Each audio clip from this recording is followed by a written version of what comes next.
Alam mo kung paano magiging masaya ang paglalakbay mo.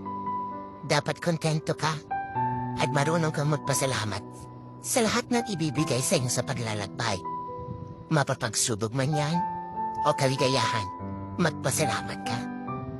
At syempre, sa paglalakbay mo, dapat alam mo kung sino ang isasama mo. Kasi ang dami-daming gustong sumama. Pero ang di ba dyan, gusto lang talagang sumama para makita kang bumagsak at matumba habang ikaw ay naglalakbay. At pipilitin kang hihirain para hindi mo makuha ang gusto mo makamtas. At syempre, dapat sa paglalakbay, kahit anong mangyari, pipiliin at pipiliin mo pa rin maging masaya. Para at least, darating ang araw, nakamtan mo na ang gusto mo makamtan, naabot mo na ang pangarap mo. Masaya ka at hindi ka magsisisi. Dahil sa proseso pala ng paglalakbay, pinili mo lang na maging masaya.